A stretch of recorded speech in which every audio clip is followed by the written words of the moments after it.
Nous sommes toujours dans les 4 saisons pour trouver sa place dans ce monde et dans l'été. Alors l'exercice, c'est tout d'abord de répéter des phrases. Quotidiennement, matin et soir. Vous allez vous répéter « Je suis en bonne santé et je m'aime davantage chaque jour ». J'ai bien dit ça, hein? Je suis en bonne santé et je m'aime davantage chaque jour. Et à chaque fois, je vous propose de prendre conscience si ça fait écho ou pas. Peut-être qu'aujourd'hui, vous vous racontez « c'est pas vrai ».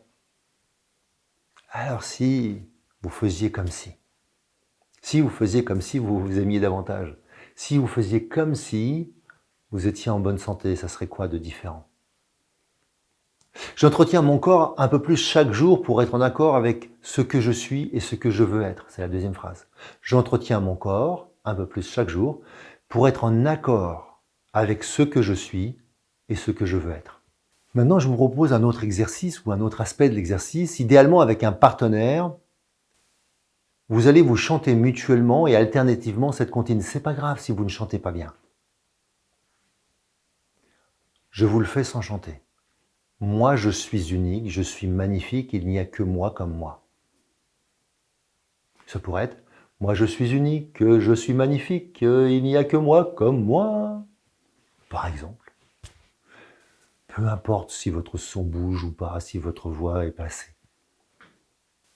Toi, tu es unique, tu es magnifique, il n'y a que toi comme toi. Ça, c'est ce que vous allez répondre à l'autre. Première partie, vous vous parlez à vous. Deuxième partie, vous parlez à l'autre. Idéalement en chantant. Trouvez un air qui vous convient. Si vous êtes seul, faites enregistrer la seconde voix par un ami ou une amie.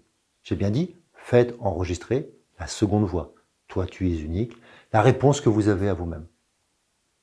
Ça va vous permettre de vous habituer à entendre. Ça va vous permettre d'apprécier des mots doux à votre égard. Vous êtes unique, vous êtes magnifique. Je poursuis. Maintenant, trouvez une musique qui vous donne envie de danser. Et dansez en laissant votre corps s'exprimer naturellement, sans faire des pas de danse. Le but n'est pas de danser tel que vous l'avez appris. Le but, c'est de laisser votre corps danser. Alors moi, pour faire cela, je ferme les yeux. Donc idéalement, si je suis dans une pièce où il y a plein de meubles, je bouge les meubles. Et si je ne suis pas très à l'aise, je peux le faire tout seul. Si je suis à l'aise, je peux le faire avec d'autres personnes. Le fait de danser les yeux fermés, c'est mieux si vous pouvez. Et puis si c'est nécessaire, par exemple, moi des fois je le pratique avec une vingtaine de personnes et ça s'appelle des danses tribales, on ferme les yeux et il y a un orchestre qui joue, ou bien ça peut être une musique qui joue. Et il y a 3-4 personnes qui sont autour qui font en sorte que on ne se blesse pas si jamais on devait s'écarter. Prenez le temps de lâcher prise sur vos mouvements. Vous pouvez le faire aussi en pleine nature, dans un champ, dans un endroit dans lequel, si vous tombez, c'est pas bien grave. Je poursuis dans la liste des exercices. Pratiquez cette semaine une activité physique en plein air, idéalement en forêt, en montagne, au bord de mer ou en mer. Pratiquez, pratiquez, pratiquez. Et par pratiquer, je ne vous demande pas de faire du sport dans le sens de la performance. Je vous demande de pratiquer. Juste aérez-vous, bougez votre corps à votre rythme.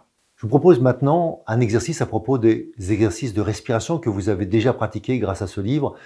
Je vous propose la semaine 3, la semaine 12, la semaine 25, la semaine 34 ou 38, peut-être des exercices que donc vous n'avez pas encore fait, ou bien vos propres exercices. Travaillez des exercices de respiration tous les jours, idéalement matin, midi et soir, et plus si vous pouvez pendant cette semaine. Votre corps a besoin de retrouver son équilibre. Aidez-le.